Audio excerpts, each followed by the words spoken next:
The orc woman stood waist-deep in the summer river, wringing water from her work shirt, when she caught sight of the man's back and forgot to breathe for a moment. He had waded in upstream, perhaps 20 paces away, unaware or unconcerned that anyone else had claimed this bend of the green water for washing. His shirt lay folded on the bank beside a leather satchel, and the late afternoon sun caught every ridge and valley of the scars that crossed his shoulders and spine. They were not the random marks of accident or misfortune. These were blade cuts, arrow furrows, the signature of years spent in harm's way, and they formed a kind of terrible beauty across his skin. Jessa Marrow had seen plenty of scars in her 23 years. She bore enough of her own, earned on her father's farm and in the years since his death when she had worked the land alone. But she had never seen anything like this, and the word rose to her lips before she could think better of it. Excellent. She had not meant to speak aloud.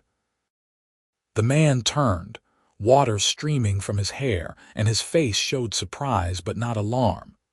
He was perhaps 30, with a strong jaw and eyes that were somewhere between gray and blue, and when he smiled it reached all the way to those eyes.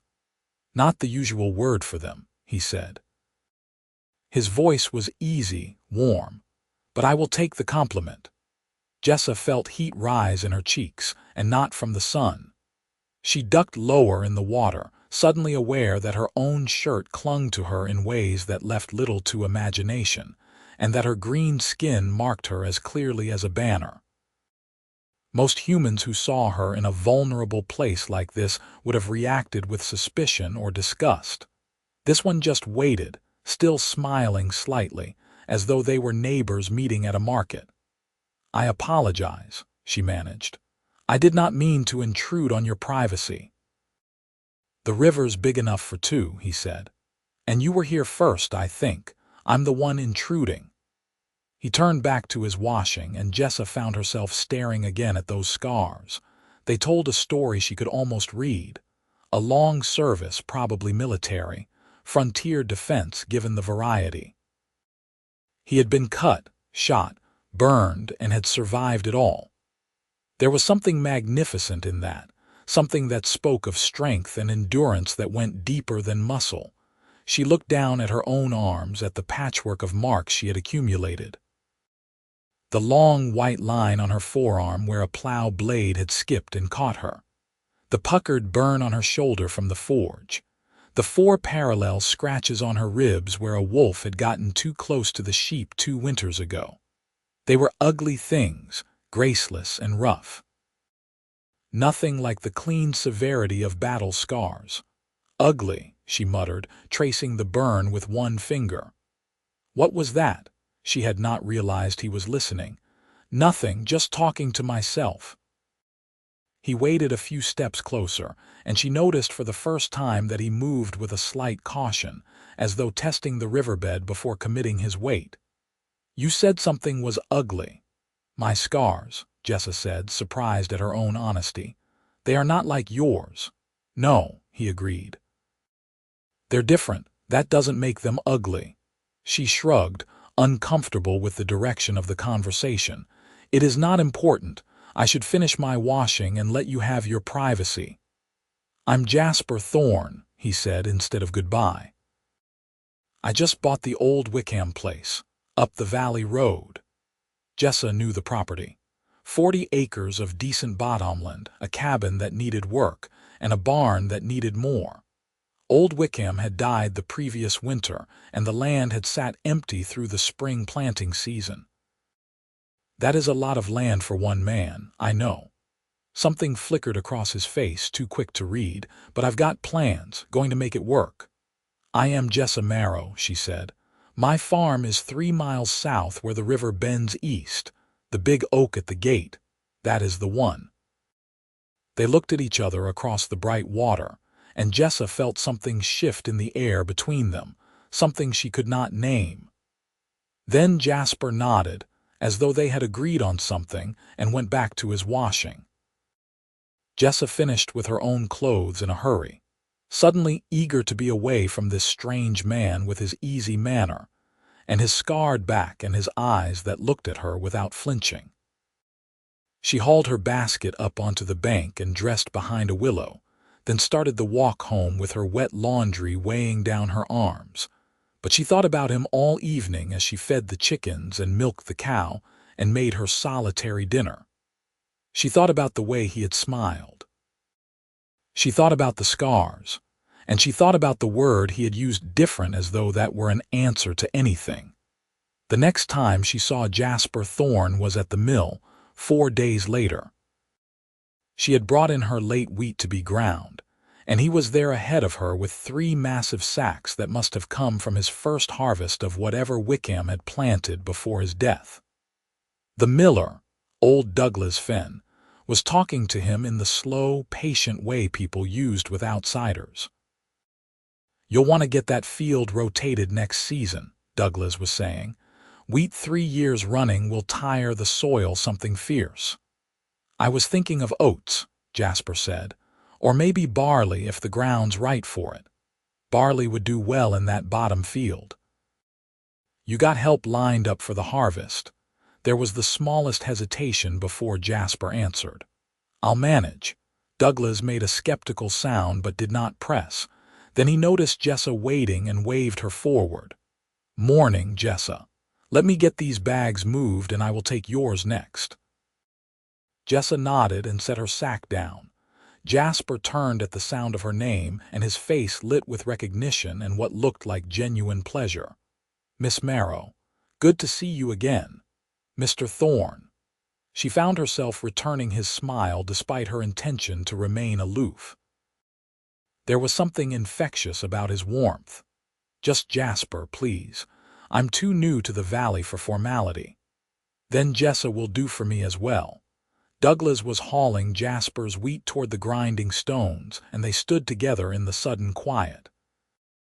Jasper looked like he wanted to say something, kept starting and stopping, until finally he just spoke in a rush. "Would you be willing to take a look at my barn? The roof's got a sag in it, and I cannot tell if it is just age or if there is structural damage." "You have been farming here a long time, and I thought 5 years," Jessa interrupted. "That is all, since my father died." "That's longer than I have been doing it," Jasper said, "which is 0 years unless you count the last 4 months. I was a scout before this. Army discharge. I know how to track and shoot and stay alive in the wilderness, but farming is a whole different beast." His honesty was disarming. Most men would have pretended confidence they did not feel. "I can look at your barn," Jessa said. "I am not an expert, but I have kept my own building standing." "That's more than I can say. When are you free?"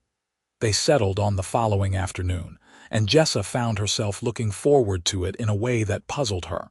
She barely knew this man. He was human, which meant any friendship between them would draw comment and probably worse. And yet there was something about him that pulled at her, some combination of strength and vulnerability that she found impossible to ignore. His farm, when she arrived the next day, was in better shape than she had expected.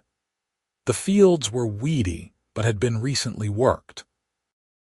The cabin showed signs of repair, new shingles on one side, fresh chinking between the logs. The barn was the problem. The roof sagged dramatically on the eastern side, and when she climbed up to investigate, she found 2 of the main beams had rotted through where water had been getting in. Jasper watched from below, shading his eyes against the sun. "How bad?" "Bad," Jessa called down. "You need new beams, 2, maybe 3, and all the planking on this side should be replaced before winter." She heard him swear softly. "I was afraid of that." "Do you know anyone who does that kind of work?" "I do." Jessa climbed down the ladder, testing each rung carefully. "It will cost you, though. Carpenter's wages and materials both." "How much?" She named a figure that made him wince. "That is half my savings." "You could do it yourself," Jessa said, "if you had help. The beams are the hard part, getting them up and seated, But if you had someone to help you lift, you could save the wages." Jasper looked at her for a long moment. "Would you be that someone? Why would I do that?" "Because I would owe you," he said simply. "And I pay my debts. You need help with something, anything, you come find me. I will be there." It was a reckless offer, the kind that could bind a person to years of obligation. But there was something in his face, in the set of his jaw, that made her believe he meant it. And the truth was, she could use the goodwill. Farming alone was brutally hard. Having a neighbor she could call on who would actually come was worth more than silver. "All right," she said. "We will fix your barn." They started the following week. Jasper bought the timber from a sawyer down in the village, massive oak beams that took both of them, and a rented mule to haul up the valley road. They spent 2 full days just stripping off the old planking and removing the rotted beams, and Jessa was surprised by how well they worked together. Jasper was strong and willing, and he took direction without ego. When she explained how the weight needed to be distributed, he listened. When she showed him the proper way to seat a beam, he watched carefully and did it right the first time. But she noticed things, too. Small things that added up. He favored his right side when he climbed. He sometimes misjudged distances, reaching for a tool and finding it 6 inches from where he expected. Once, when he was descending the ladder at dusk, he missed a rung entirely and nearly fell, catching himself only by instinct. She did not say anything. It was not her place. But she filed the observations away and wondered.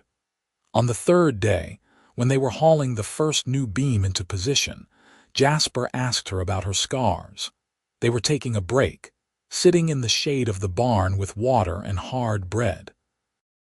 Jessa had stripped down to her undershirt in the heat, and the burn on her shoulder was visible, along with the plow scar on her arm. "That one on your arm," Jasper said, pointing with his cup. "How did you get it?" "Plow blade," Jessa said shortly. 3 years ago." The coulter snapped and the share kicked up. "You were lucky it did not go deeper." "Yes. And the burn," she touched it self-consciously. "The forge. A piece of iron slipped while I was working and I caught it between my shoulder and the anvil. You do your own smithing, small things. Nails, hinges. I cannot do shoes or heavy tools, but I can keep my equipment working." Jasper was quiet for a moment. Then he said, "You called them ugly at the river." Jessa felt her jaw tighten. They are marks of clumsiness and bad luck, nothing like yours." "Mine are just marks of being in the wrong place at the wrong time," Jasper said. "There is no glory in getting shot in the back during a skirmish, or cut by a bandit's knife because I zigged when I should have zagged. They are just reminders that I survived things that killed better men than me." "But they are clean," Jessa said. "They are straight and precise. Mine are jagged and rough. They look like what they are, the scars of a clumsy farm girl who does not know when to ask for help." Jasper set down his cup. "May I?" She did not understand at first. Then he gestured to her arm, to the plow scar, and she realized he was asking permission to touch. She nodded, not trusting her voice. His fingers were gentle, tracing the length of the white line from elbow to wrist. His hand was warm, calloused from work, and the touch sent a shiver through her that had nothing to do with cold. "This one," he said softly, "is from saving a child's life. I heard the story in the village. Little Marcus Fenn ran in front of your plow while you were turning the bottom field. You threw yourself between him and the blade. This scar is because you were fast enough and brave enough to put yourself in harm's way for a child who was not even yours." Jessa stared at him. She had not expected anyone to remember that, let alone to have heard about it. That was 4 years ago. People remember. His fingers moved to the burn on her shoulder, touching the edge of it. "This one is from the forge. You told me it slipped. What you did not tell me is that you were making a hinge for the widow Talbot's chicken coop, which had been broken for 2 months and was letting foxes in. You did not charge her because she has no money. You burned yourself doing charity work. How do you know that? I listen, Jasper said. People talk. They talk about the orc woman up the valley who keeps to herself but shows up when there is trouble. Who brought food to the Davies family when their father broke his leg. Who helped with the Anderson barn raising even though nobody asked her. You think they do not notice these things, but they do. Jessa felt something hot and uncomfortable in her chest. That does not change what the scars look like. Jasper's hand moved lower, hovering over her ribs where her undershirt had ridden up enough to show the parallel scratches. "May I?" he asked again. She nodded, unable to speak. He lifted the fabric gently, just enough to see the marks. 4 white lines, each as wide as a claw, tracking across her ribs from back to front. "This one," he said, his voice dropping to barely above a whisper, "is from fighting a wolf that got into your flock. Middle of winter, 2 years ago. You went out alone at night with nothing but a staff and a lantern because you could not afford to lose the sheep. You killed the wolf, but not before it got close enough to mark you. This scar is from being willing to fight a predator hand to hand to protect what was yours." His fingers rested over the marks, and Jessa could feel the heat of his palm through the scars, through the years, straight down to the memory of that night. The cold, the fear, the stunning impact when the wolf had hit her, the terrible moment when she thought she would die alone in the snow. "They are still ugly," she whispered, but there was no conviction in it. Jasper looked up at her and his gray-blue eyes were serious. "No," he said, "they are not. They are proof of a life lived bravely and generously. They are beautiful because you are beautiful and they are part of you. Every single one of them tells me something I admire." Jessa could not breathe, could not think. His hand was still on her ribs, warm and steady, and his face was close enough that she could see the flecks of darker blue in his eyes. She should pull away. She should make some joke to break the tension. She should do anything except sit here drowning in the way he looked at her, like she was something precious instead of something to be tolerated. "We should get back to work," she managed finally. Jasper drew back, but slowly, and his expression did not change. "All right." They finished the beam installation that day and 2 more over the following week. The barn took shape under their hands, becoming sound again, weatherproof. They worked in companionable silence most of the time, but sometimes Jasper would ask questions about her father, about the farm, about what it was like to be an orc in human territory. And Jessa, who had spent 5 years learning to keep her own counsel, found herself answering. She told him about her father, who had been a blacksmith in the Southern Territories before he fled north with his orc wife, and their half-grown daughter. About how her mother had died when Jessa was 14, and how her father had lasted another 4 years before his heart gave out. About the struggle to prove to the valley that she could farm the land as well as any human. About the loneliness of being the only orc for 50 miles in any direction. And Jasper told her about his own past. About joining the Frontier Scouts at 18, desperate to escape a suffocating town and a father who drank.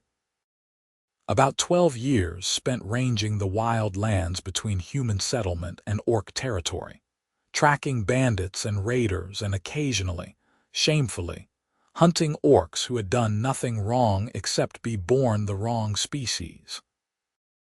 About the slow realization that he was on the wrong side and the decision to leave. "They gave me a land grant as part of my discharge," he said. 20 acres of my choosing or a cash payment. I took the land because I wanted something real, something I could build instead of destroy. "And now you have 40 acres and a broken barn," Jessa said. "Now I have 40 acres and a barn that is almost fixed," Jasper corrected. "Thanks to you."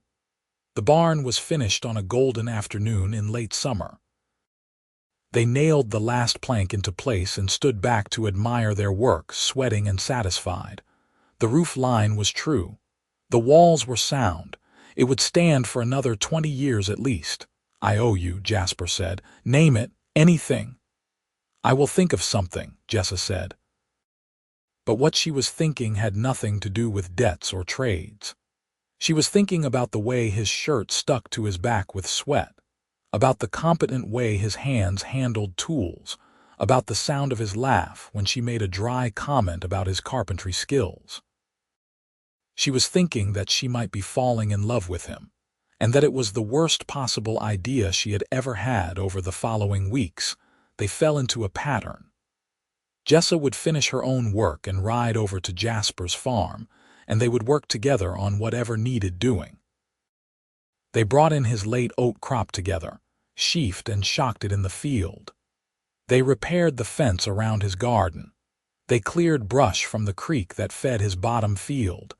And slowly, so slowly she almost did not notice at first, Jessa began to see the problem. Jasper was losing his sight. It was his left eye, she thought. He turned his head constantly to compensate, always keeping things to his right. He stumbled over obstacles he should have seen. He misjudged heights and distances.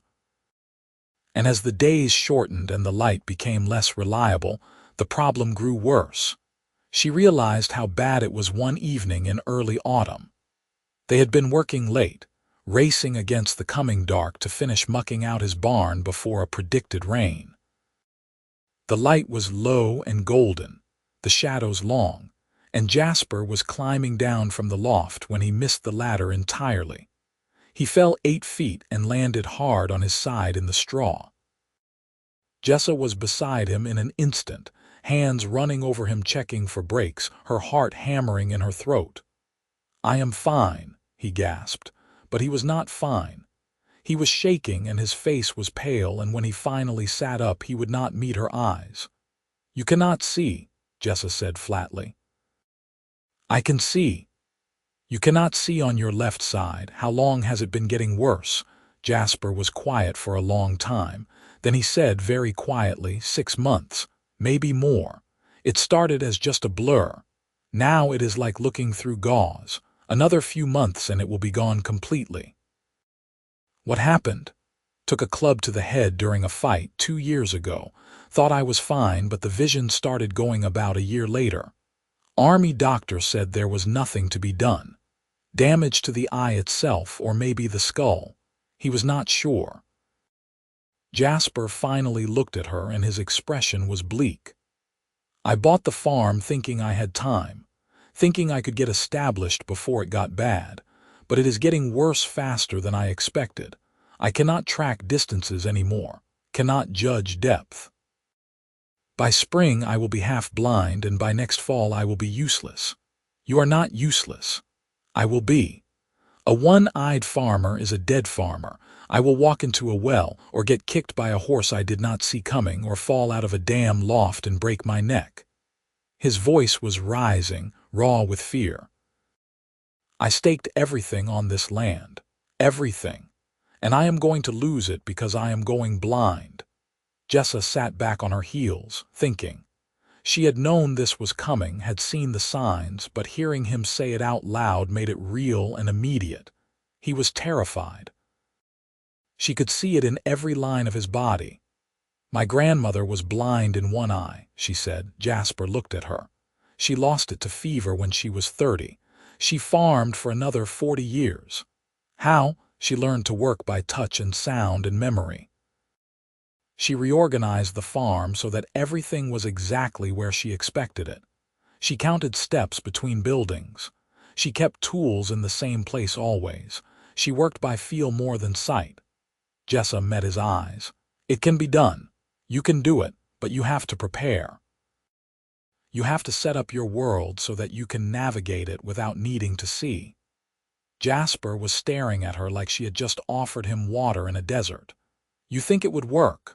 I know it would work. But you cannot do it alone. You need help getting the systems in place." "Will you help me?" The question hung in the air between them, and Jessa knew that if she said yes, she was committing to something bigger than barn repairs. She was committing to him, to this strange, damaged man who saw her scars as beautiful and who looked at her like she was his last hope. "Yes," she said. They started the next day. Jessa brought over rope and chalk and began measuring out his farm in a grid. They marked paths between the house and the barn and the well and the fields. They drove stakes at regular intervals and strung guide ropes at waist height. They reorganized his tool shed so that everything hung in the same place, always, and Jasper practiced finding things with his eyes closed until he could grab any tool by memory. They worked on sound cues. The creak of the gate that meant the paddock, the splash of water that meant the trough. The different acoustics of the barn versus the open field. They worked on counting steps, on recognizing terrain by feel underfoot. They worked on building a mental map of the farm so detailed that Jasper could walk it in his sleep. It was exhausting, frustrating work. Jasper fumbled and cursed. He tripped over things he should have remembered. He grew short-tempered and snappish when he failed, and Jessa had to bite back her own impatience more than once. But slowly, gradually, he improved.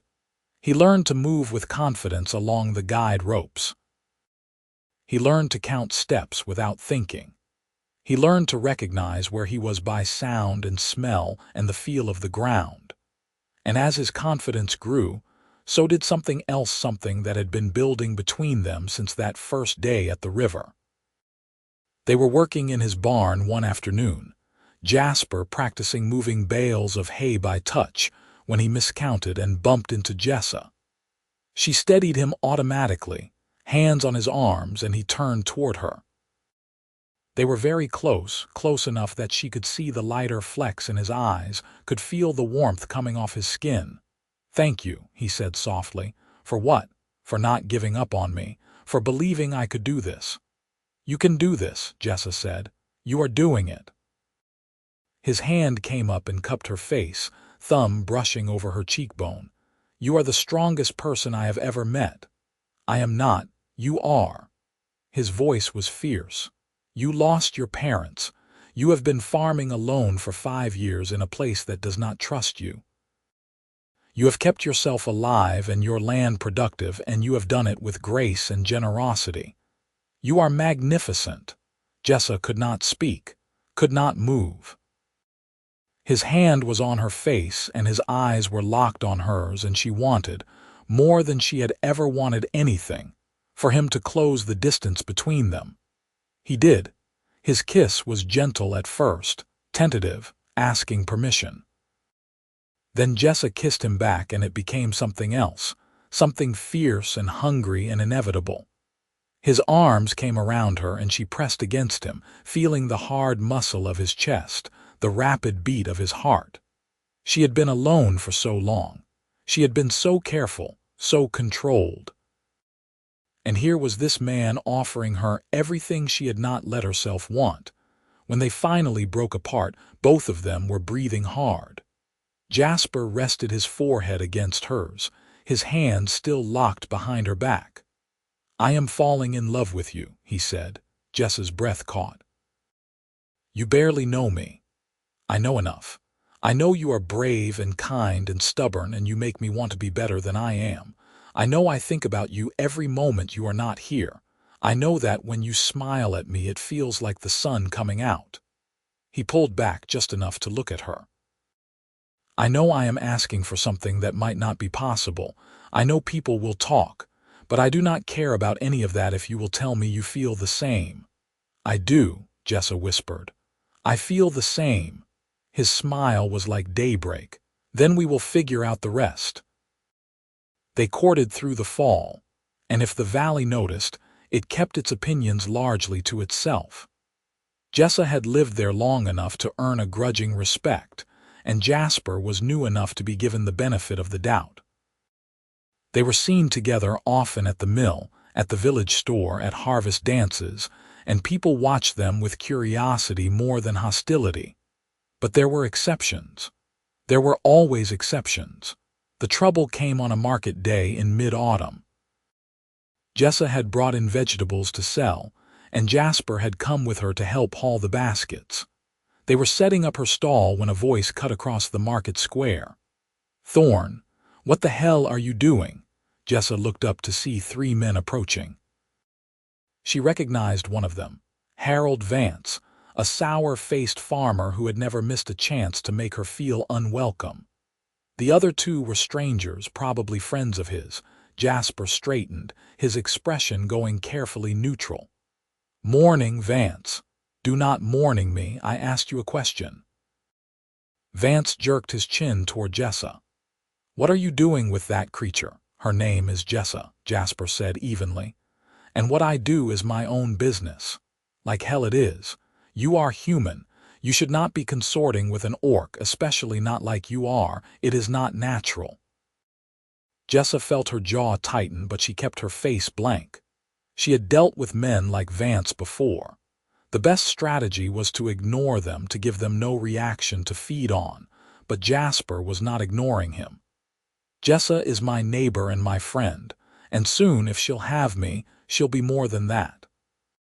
So I suggest you shut your mouth before you say something you regret." Vance's face went red. "You are talking about marrying that thing. Have you lost your mind? They are animals. They are." Jasper moved. One moment he was standing beside Jessa, and the next he was in Vance's face, towering over him despite being only an inch or 2 taller. "Say one more word," he said softly. "Just one. Give me the excuse." Vance stepped back, and his 2 friends with him. For a moment the market square was utterly silent, everyone watching. Then Vance spat on the ground and turned away. "You will regret this, Thorne, both of you." They left, and the noise of the market slowly resumed. Jasper turned back to Jessa, his face tight with anger. "I am sorry," he said. "I should have kept my temper." "You defended me," Jessa said. "No one has ever done that before. Then people around here are fools." He took her hand, right there in the market where everyone could see, and laced his fingers through hers. "I meant what I said. If you will have me, I want to marry you." Jessa's heart turned over. "Yes, yes, yes, I will marry you." His grin was brilliant, sudden, and he pulled her close and kissed her right there in front of the whole market. There were gasps, murmurs, a few scattered cheers. Jessa did not care. She kissed him back and felt, for the first time in years, like she belonged somewhere. They married 6 weeks later, in the village chapel with the valley priest officiating. It was a small ceremony, just the priest, 2 witnesses pulled from the congregation, and the handful of neighbors who had become friendly over the years. The widow Talbot came, and the Davies family, and old Douglas from the mill. Even a few of Jasper's former army friends made the trip, men who had known him in his scouting days and wanted to see him settled. Jessa wore a simple dress, green to match her skin, and Jasper wore a clean shirt and vest. The priest rushed through the ceremony with obvious discomfort, but he did it, and when he pronounced them married, Jasper kissed her like the world was ending and beginning in the same moment. They held the celebration at Jasper's farm, their farm now, with food and music and dancing that went long into the night. Jessa danced with her new husband, with old Douglas, with a few of the braver neighbors. She laughed more than she had in years. She felt light, buoyant, as though she might float away. But as the evening wore on, she noticed Jasper growing quieter. He was sticking close to the house, avoiding the darker areas of the yard. His movements were careful, controlled. And when she saw him reach for a cup on the table and miss it by several inches, she understood his vision was worse. The celebration, the stress, the long day, something had accelerated it. He was struggling. She went to him and took his hand. "Come with me." She led him into the house, into the bedroom that was now theirs. He sank onto the edge of the bed and put his head in his hands. "I can barely see anything on the left now," he said. "Just shapes. By spring it will be gone." Then we will manage, Jessa said. She knelt in front of him and took his hands. We have been preparing for this. The guide ropes are in place. The systems are ready. You are ready. What if I am not? What if I fail? You will not fail. And if you stumble, I will be here to catch you. She squeezed his hands. We are married now. That means we face things together. He looked at her, and even with his damaged eye, she could see the love in his face. How did I get so lucky? You walked into the wrong bend of the river, Jessa said, and he laughed, sudden and bright. They made love that night for the first time, slow and tender and exploratory. Jasper traced every scar on her body and named them again, told her what he saw in each mark.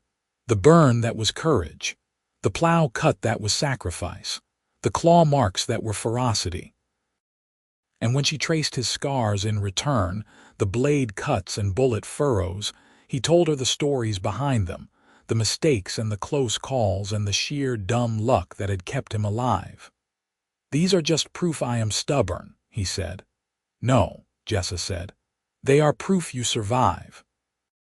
That is something. They fell asleep wrapped around each other, and Jessa felt more at peace than she had in her entire life. Winter came early that year, sweeping down from the mountains with snow and biting wind. Jessa moved her things to Jasper's farm, their farm, and they settled into the rhythm of married life. It was an adjustment. Jessa had been alone for so long that sharing space felt strange at first. But Jasper was easy to live with. He cleaned up after himself. He took on his share of the chores without being asked.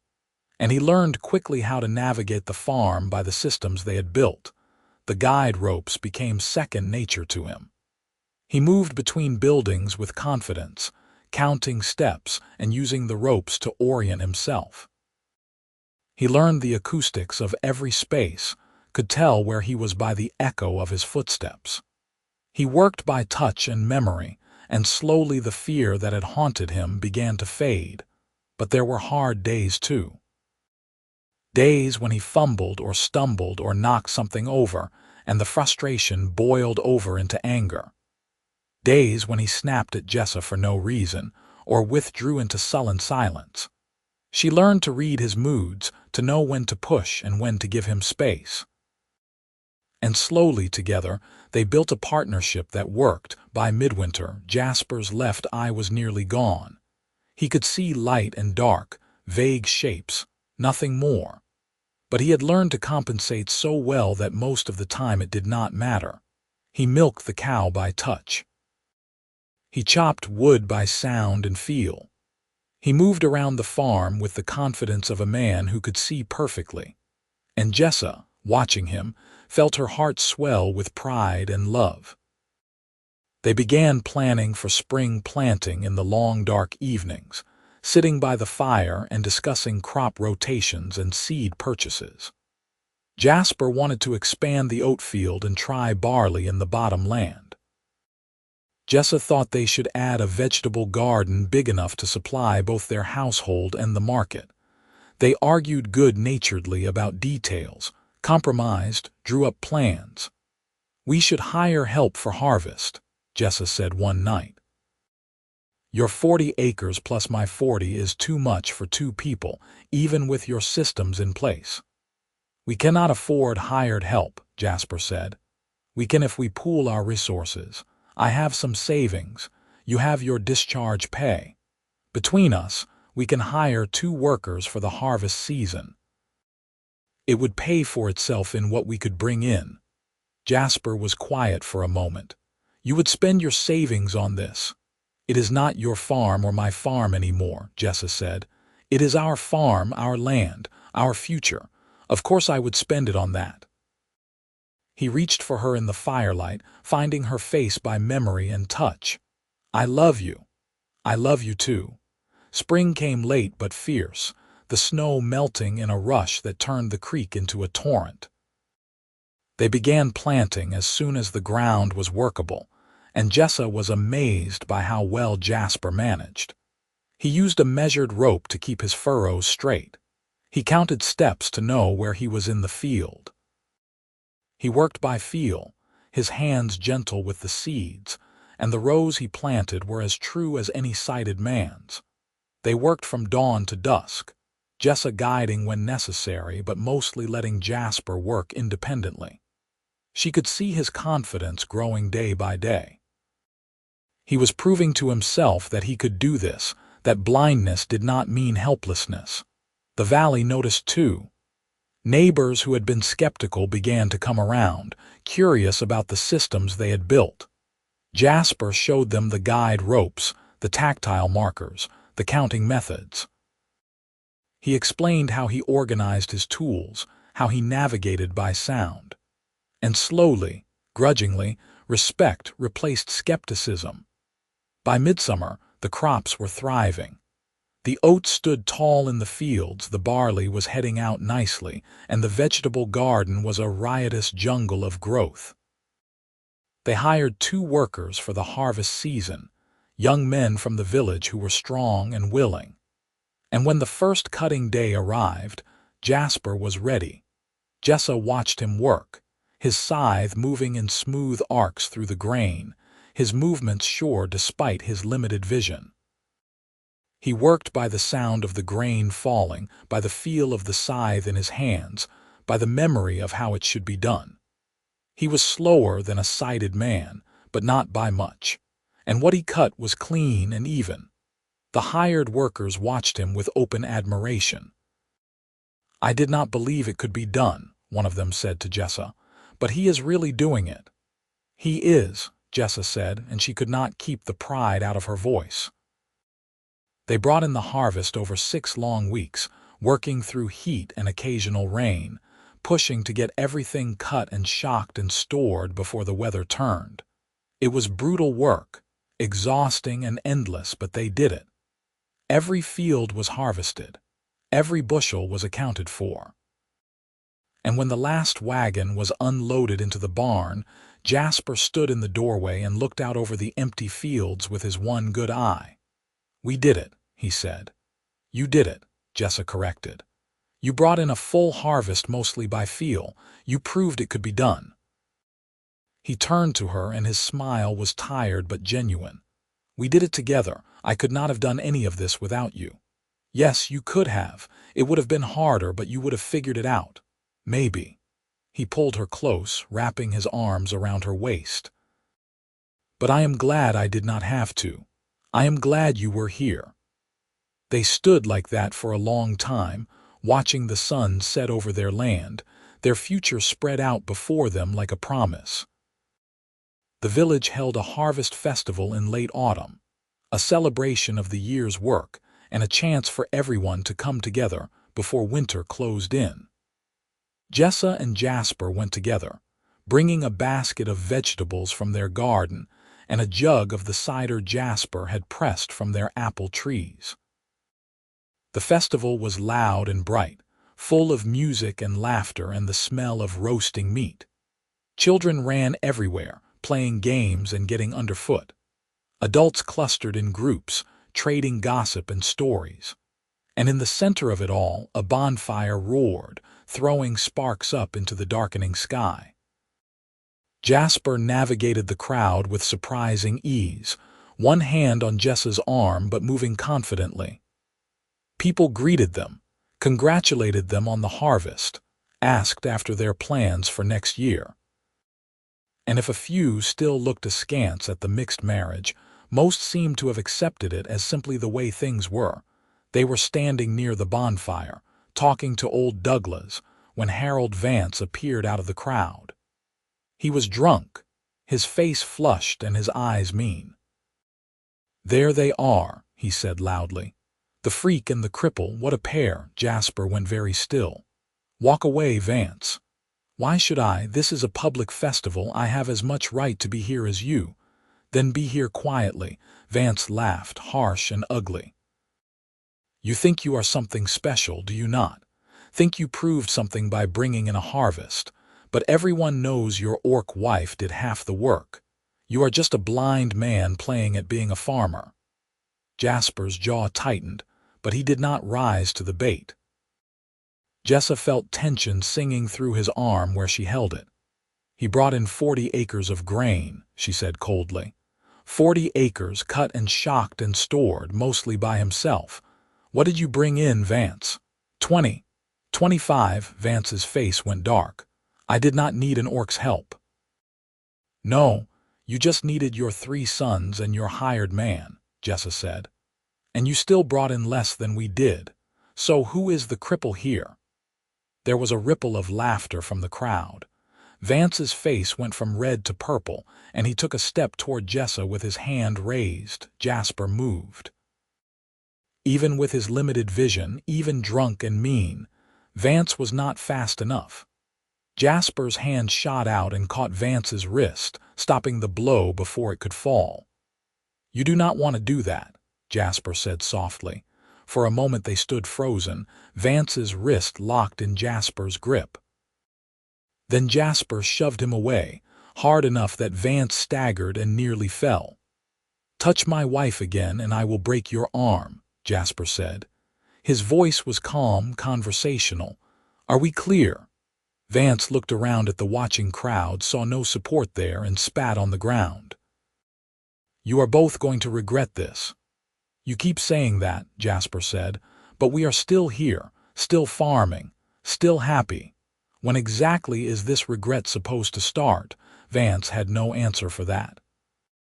He turned and shoved his way through the crowd, disappearing into the darkness beyond the bonfire. The crowd slowly went back to its celebration, and Jasper let out a long breath. Are you all right? Jessa asked. I am fine. Are you? I am fine. But you should not have provoked him. He provoked me first. Jasper pulled her close, pressing a kiss to her forehead. And I meant what I said. No one touches you while I am alive to stop it. My hero, Jessa said, but she was smiling. They stayed at the festival until late, dancing and eating and enjoying the last warm night before winter. And when they finally went home, walking together through the dark with Jasper counting steps and using the stars to orient himself, Jessa felt a contentment so deep it was almost painful. This was her life now. This man, this farm, this future they were building together. It was not what she had imagined when her father died and left her alone. But it was better, richer, more full of love than she had dared to hope. Winter settled in with snow and cold, and they spent the dark months maintaining equipment, planning for the next year, and simply being together. Jessa taught Jasper more advanced smithing, guiding his hands as he learned to shape metal by touch and sound. Jasper taught Jessa some of the tracking skills he had learned as a scout, how to read animal sign and navigate by stars. They talked endlessly about everything and nothing, about their pasts and their hopes, about children maybe someday if they could manage it, about expanding the farm or maybe diversifying into sheep or pigs, about growing old together, about what the future might hold. And through it all, Jasper's vision continued to fade. By midwinter his left eye was completely dark, seeing nothing, but it did not matter anymore. He had adapted so well that Jessa sometimes forgot he was half blind. He moved through the world with confidence, using all the tools and systems they had built. One night in deep winter, they lay together in bed with the wind howling outside and the fire crackling in the hearth. Jessa was tracing the scars on Jasper's chest, following the path of an old knife wound when he caught her hand and held it. "Do you ever regret it?" he asked. "Regret what?" "Marrying me. Taking on a half-blind farmer, binding yourself to someone who will always need help." Jessa propped herself up on one elbow and looked down at him. "You do not need help, you need partnership. There is a difference. I cannot do some things anymore. I cannot hunt. I cannot track. Half the skills I spent my life learning are useless now, and you have learned new skills. You can farm by touch better than most men can with full sight. You can navigate in darkness. You can adapt and overcome. Those are not small things." She cupped his face, making sure he was looking at her. "I do not regret marrying you, not for a second. You are the best thing that ever happened to me." His hand came up to cover hers. "I feel the same way about you. Then stop asking foolish questions and go to sleep." He laughed and pulled her down for a kiss, and they fell asleep tangled together with the winter storm raging outside and warmth surrounding them within. Spring came again, their second planting season together. This time they worked with the confidence of experience, knowing what they were doing and how to do it efficiently. They expanded the barley field and added a plot of flax for fiber. They hired the same 2 workers from the previous year, who arrived eager to work and full of questions about Jasper's methods. "There are other blind farmers asking about you," one of them said. "Old Anders, down in the South Valley. He lost an eye to infection last year and he is struggling." "I told him you might be willing to talk to him." Jasper looked surprised. "Of course I would. Tell him to come by any time." Over the following months, a steady trickle of visitors arrived. Men and women who had lost sight through accident or illness who were struggling to adapt. Jasper showed them everything he had learned, gave them advice and encouragement. And Jessa watched him become something more than just a farmer. He became a teacher, a mentor, proof that disability did not mean the end. The harvest that second year was even better than the first. The fields yielded abundantly. The weather cooperated, and they brought everything in with time to spare. They sold the surplus at market and made enough to pay off the last of Jasper's land debt, to buy new tools, to put away savings for the future. On the last day of harvest, standing in the barn surrounded by grain and satisfied exhaustion, Jasper pulled Jessa close and kissed her thoroughly. 2 years, he said. 2 years ago I thought my life was over, and now look. Now look, Jessa agreed. They held a small celebration, just the 2 of them and their hired workers. They roasted a chicken and drank cider and told stories. And when the workers left and they were alone, Jessa turned to Jasper with a question she had been holding for weeks. "What would you think about a child?" He stared at her. "Are you? No, not yet, but I want to be if you do." His face split into a grin so wide it looked like it might crack. "Yes, God, yes, I want that. Even though it will make things harder." "Everything worth doing makes things harder," Jasper said, "and this is worth doing." They tried, and after a few months Jessa knew she was pregnant. The nausea came first, then the exhaustion, then the slow swelling of her belly. She worked through the pregnancy as long as she could until Jasper finally put his foot down and made her rest. "You are growing a human being," he said. "That is work enough." "Half human," Jessa corrected. "Half orc. The best parts of both," Jasper said, and kissed her. Their son was born on a spring morning with the windows open and birdsong pouring in.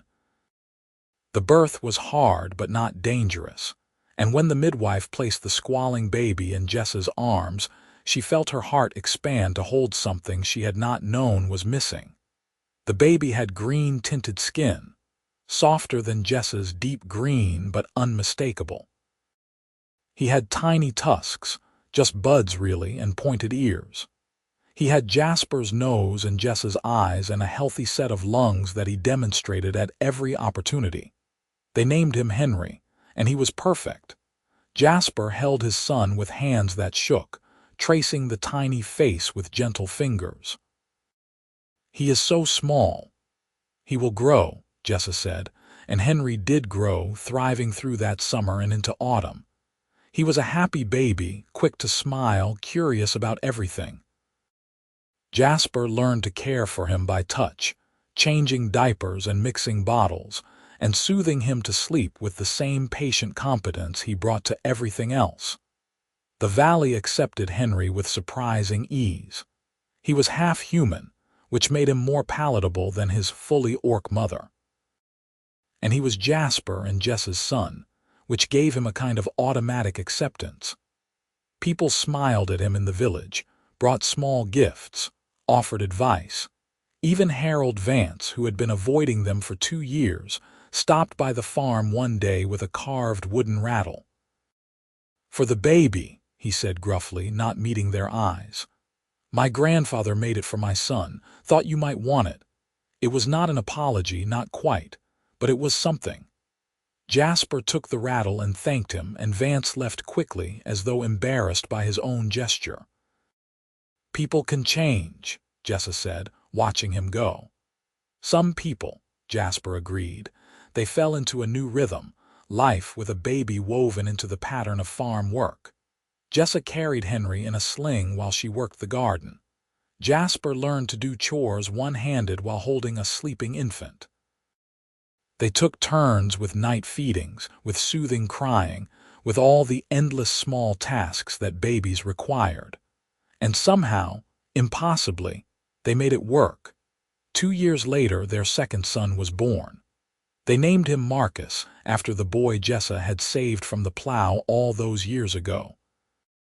Marcus was darker than Henry, his skin a true green, and he had more prominent tusks. He was a serious baby, watchful and quiet, and Jessa loved him with the same fierce intensity she loved his brother. Their family grew, their farm prospered, and the years rolled by in a blur of planting and harvest, of children's laughter and hard work and quiet moments of contentment. Jasper's sight continued to deteriorate. His right eye began to weaken in their 5th year together, but by then, it did not matter. He had built a life that did not depend on sight. He had systems, skills, a partner who understood him. He had everything he needed. On their 10th anniversary, they stood together at the river where they had first met. It was summer again, hot and golden, and the water was cool and inviting. Henry and Marcus were splashing nearby, their laughter echoing off the banks. "You remember what you said to me that first day?" Jasper asked. "I called your scars excellent," Jessa said, "and your own ugly. I was wrong about that." "Yes, you were." Jasper pulled her close, his hands finding her face by memory. "Every scar tells a story. Every mark is proof of a life lived fully. I have never seen anything ugly about you." "You cannot see it all anymore," Jessa pointed out. "Then I remember," Jasper said. "I remember every line, every freckle, every scar. I remember the first time I saw you standing in this river. I remember thinking you were the most striking woman I had ever seen. And I still think that, even if I cannot see you with my eyes anymore." Jessa felt tears prick her eyes.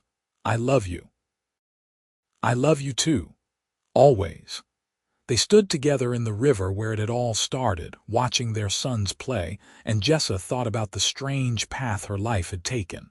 From loneliness and doubt to this, a family, a home, a love that had endured every challenge. It was more than she had dared to dream. The years continued to pass, each one bringing new joys and new challenges.